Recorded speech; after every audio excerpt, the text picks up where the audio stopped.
देखिए, आए दिन मार्केट में अलग-अलग म्यूचुअल फंड हाउस की तरफ से नए-नए फंड्स आते रहते हैं, एनएफओ आते रहते हैं। लेकिन मुझे नहीं लगता है कि हर फंड और हर एनएफओ के ऊपर बात करना चाहिए और इन्वेस्टर्स के लिए भी ये ज़्यादा बेनिफिशियल नहीं होते हैं, जैसा कि मुझे लगता है। लेकिन कुछ म्यूचुअल फंड हाउस हैं जिनके फंड, जिनके एनएफओ आते हैं तो बहुत ज़्यादा लोग पसंद करते हैं और उनके, मैं तो ये कहता हूँ कि उनके एनएफओ और उनके फंड्स के लोग इंतज़ार करते रहते हैं कि कोई ऐसा अवसर, कोई ऐसा मौका मुझे मिले ताकि मैं वहाँ पर इन्वेस्टमेंट कर सकूँ। तो जस्ट लाइक आज की इस वीडियो में हम ऐसे ही एक म्यूचुअल फंड हाउस, जिसे हम क्वांट म्यूचुअल फंड कहते हैं, जिनका नाम सुनते ही इन्वेस्टर्स बहुत ज़्यादा दिलचस्पी दिखलाते हैं, उसके एक नए फ़ंड के बारे में हम बात करने वाले हैं। फ़ंड का नाम क्या है, कुछ भी ऑल टू ऑल डिटेल्स मैं आपको फ़ंड के बारे में लगभग वीडियो में दे ही दूंगा। उसके बाद लास्ट में हम ये भी बात करेंगे कि इसमें आपको इन्वेस्टमेंट करना चाहिए या नहीं करना चाहिए और कौन का फ़ंड है, तो इसके रिटर्न्स आने वाले टाइम में कैसे रह सकते हैं 5 साल 7 साल के बाद, इस पे भी हम ज़रूर आएंगे। तो वीडियो को लाइक कर दीजिए, शेयर कर दीजिए। चैनल को सब्सक्राइब नहीं किया है तो चैनल को भी ज़रूर सब्सक्राइब कर लीजिए। सबसे पहले मैं आपको फ़ंड के डिटेल्स वगैरह दे देता हूं, उसके बाद मैं आगे की बातें करूंगा। फ़ंड का नाम अगर बताया जाए तो क्वांट पीएसयू फ़ंड है। पीएसयू का मतलब होता है पब्लिक सेक्टर यूनिट या अंडरटेकिंग, समझ रहे कि नहीं? पब्लिक सेक्टर यूनिट कह लीजिए या पब्लिक सेक्टर अंडरटेकिंग कह लीजिए। अब पब्लिक सेक्टर ये जो है पीएसयू का, ये बहुत कहानी है लंबी चौड़ी, लेकिन शॉर्ट में मैं आपको बताता हूँ पीएसयू एक्चुअली में कहते किसको हैं। देखिए, कुछ काम होते हैं जो निजी तौर पर सरकार ही के होते हैं, जिसे हम सरकारी कहते हैं, जैसे कॉलेज हो गए, हॉस्पिटल हो गए, उसके बाद बैंक वगैरह हो गए। और कुछ ऐसे होते हैं जो प्राइवेट होते हैं और कुछ ऐसे होते हैं जिनको करती तो सरकार है लेकिन पूरी तरह से एक्शन उसमें सरकार नहीं लेती है। मतलब उसके लिए एक कमेटी गठन करी जाती है और फिर वो उसको समझते रहते हैं, उसका जो भी टेंशन रहता है वो समझते रहता है। तो उम्मीद है कि बात आपको समझ में आ गई हो, लेकिन फिर भी अगर नहीं समझ में आई है तो थोड़ा आप अपने से इसको पढ़ने की कोशिश कीजिए। अगर कभी कहिएगा तो मैं डिटेल्स में इस पर वीडियो ला दूंगा कि भाई पीएसयू सेक्टर होते क्या है, पीएसयू कहते किसको हैं। फ़िलहाल हम अभी फ़ंड के बारे में ज़्यादा बातें करेंगे क्योंकि ये फ़ंड पीएसयू में ही अपने पैसे 80% पैसे निवेश करने वाले हैं। 80% पैसे इक्विटी में जाएंगे आपको, जो पीएसयू से रिलेटेड होंगे। उसके बाद फ़ंड टाइप की अगर बात करें तो ओपन एंडेड फंड है, मतलब एनएफओ है। एनएफओ ओपनिंग की अगर मैं बात करूं तो 2 फरवरी को ये ओपन किया गया है एनएफओ। उसके बाद 15 फरवरी को ये क्लोज कर दिया जाएगा। उसके बाद अलॉटमेंट वगैरह का जो मतलब प्रोसेस होते हैं वो होगा। उसके बाद 21 फरवरी वगैरह से फिर आप इस फंड में अगेन इन्वेस्टमेंट कर सकते हैं। बेंच मार्क की अगर मैं बात करूँ तो इसका बेंच मार्क है S&P BSE PSU index TRI। Minimum SIP आप इसमें 1000 रुपये से कर सकते हैं और मिनिमम लमसम आप बोले तो 5000 रुपये से कर सकते हैं। फंड टाइप ये ओपन इंडेड फंड होने वाले हैं, जो कि मैं बोल चुका हूँ शायद कि ओपन इंडेड का मतलब ये होता है कि भाई आप एनएफओ के बाद में उसमें इन्वेस्टमेंट कर सकते हैं, जैसा कि मैंने आपको बताया है।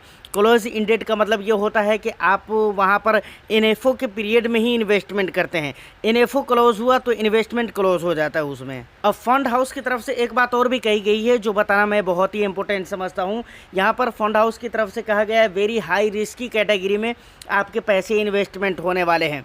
तो यहाँ पर आप अपने बलबूते पर इन्वेस्टमेंट करें और सबसे ज़रूरी बात कि आपके रिस्क प्रोफाइल के हिसाब से, अगर आपके रिस्क प्रोफाइल के हिसाब से सूटेबल है हाई रिस्क, तो ही आप यहाँ पर इन्वेस्टमेंट करिए, अदरवाइज़ यहाँ पर आपको इन्वेस्टमेंट नहीं करना चाहिए। दूसरी बात, किन के लिए ये फ़ंड, कितने टाइम पीरियड के लिए इन्वेस्टमेंट करना यहाँ पर सही हो सकता है, उसके बारे में फ़ंड हाउस की तरफ से कहा गया है कि 5 ईयर्स के लिए ये गुड हो सकता है, मिनिमम 5 ईयर्स। नहीं तो यहाँ पर तो ये कहा गया है फंड हाउस की तरफ से कि 5 ईयर्स प्लस के लिए ये गुड है, समझ रहे हैं? तो आप ये मानकर चलिए कि 7 साल 8 साल के लिए अगर आप इन्वेस्टमेंट कर रहे हैं तो ही आपको यहाँ पर इन्वेस्टमेंट करना चाहिए, या नहीं तो अगर 7 साल 8 साल नहीं सही तो ठीक है, कम से कम आपको 5 साल के लिए यहाँ पर आना पड़ेगा। उससे कम के लिए अगर आप आ रहे हैं तो आपको नहीं आना चाहिए, इतना बेटर नहीं हो सकता है, बाकी आगे आपकी किस्मत। अब एक सवाल यहाँ पर यह पैदा होता है कि भाई 5-7 साल के बाद, 8 साल 10 साल के बाद, 15 साल के बाद इस फंड के रिटर्न्स कैसे होने वाले हैं, हम इस पे आ रहे हैं। लेकिन उससे पहले एक बात मैं आपको बताना चाहूँगा कि क्या आपको इस फंड में इन्वेस्टमेंट करना चाहिए या नहीं करना चाहिए। देखिए, जहाँ तक अगर मैं फ़ंड की बात करूँ कि इस कैटेगरी के फ़ंड आपके पोर्टफोलियो में है तो इन्वेस्टमेंट आपको नहीं करना चाहिए। अगर मैं ये कहता हूँ कि आपकी पोर्टफोलियो में है तो मैक्सिमम लोगों के पोर्टफोलियो में PSU कैटेगरी के फंड नहीं होंगे। इसके कई सारे रीज़न हैं, जिसमें से एक ख़ास रीज़न ये भी है कि PSU कैटेगरी में बहुत सारे फंड्स नहीं हैं, 3-4 ही फंड्स हैं। सबसे पुराना फंड है इन्वेस्को इंडिया का, समझ रहे हैं कि नहीं। तो मैं ये नहीं कहूँगा यहाँ पर कि आपके पोर्टफोलियो में नहीं है तो इन्वेस्टमेंट कर सकते हैं, बल्कि मैं ये कहूँगा कि अगर आपके रिस्क प्रोफाइल से मैच कर रहा है। दूसरी बात, अगर आप लंबे समय के आ रहे हैं। और तीसरी बात ये है कि अगर आपको फंड की ज़रूरत है आपकी पोर्टफोलियो में तो ही इन्वेस्टमेंट करिए। बगैर मतलब का इन्वेस्टमेंट करना मुझे नहीं लगता है यहाँ पर मुनासिब होगा। कुछ देर के लिए कहेंगे कि ठीक है भाई, मैं लॉन्ग टर्म के लिए आने वाला हूँ, रिस्क भी मुझे पता है कि मैं इतना रिस्क बर्दाश्त कर सकता हूँ, ले सकता हूँ। लेकिन अगर ज़रूरत नहीं है, सिर्फ आप अकाउंट को देख कर आ रहे हैं, यहाँ पर रिटर्न्स बहुत अच्छे हैं मिलेंगे, तो फिर मेरे ख्याल से ये सही नहीं होगा। उसके बाद अब बात करते हैं कि इस फंड के रिटर्न्स कैसे होने वाले हैं। इसको जानने के लिए हमें ये चीज़ जानना पड़ेगा कि PSU इस तरह के सेक्टर्स में जो पहले फंड इन्वेस्टमेंट कर रहे हैं, स्पेशली जो PSU में इन्वेस्टमेंट कर रहे हैं, उनके रिटर्न्स कैसे रहे हैं। तो जैसा कि मैं आपको बता चुका हूँ, 3-4 ही फंड है पुराने, 2-3 फंड है पुराने, एक ये हो गया, तो 4 फंड हुए। इन 4 फंड में से भी एक फंड ICICI की तरफ से है, जो कि 2-3 साल उसके कंप्लीट भी नहीं हुए हैं। एक और भी है किसी की तरफ से, और पुराना फंड है जो इन्वेस्को इंडिया की तरफ से है। उनके रिटर्न्स आप देखेंगे तो बहुत ही अच्छे रहे हैं, लेकिन लॉन्ग ड्यूरेशन में 5 ईयर्स के मैंने रिटर्न्स देखे हैं तो 16% के अराउंड वहाँ पर रिटर्न्स मिले हुए हैं। तो मुझे ऐसा लगता है कि बस स्मॉल कैप की तरह उससे कुछ कम या ज़्यादा आप मान सकते हैं, बहुत ज़्यादा उम्मीद नहीं की जा सकती है। अब इस फंड के रिटर्न्स कैसे रहेंगे यहाँ पर PSU में, और दूसरे फंड है उसकी बात छोड़ते हैं, यहाँ पर अब इसकी बात करते हैं। तो देखिए, इसके तो मुझे जैसे कि लग रहा है कि भाई बेटर रहने वाले हैं, क्योंकि ये नई बात नहीं है, अकाउंट के हर फंड में वही हाल रहते हैं।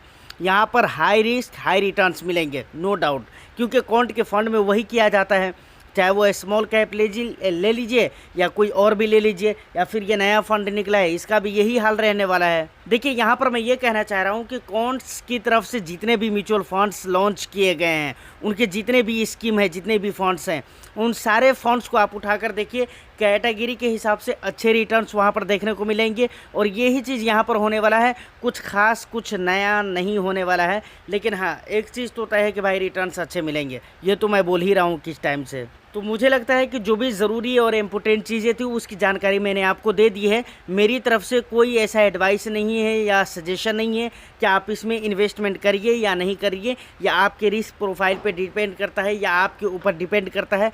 आप देखिए, किसी भी जगह पे इन्वेस्टमेंट करने के लिए अपनी रिसर्च बहुत ज़रूरी है, तो इसको मत भूलिएगा।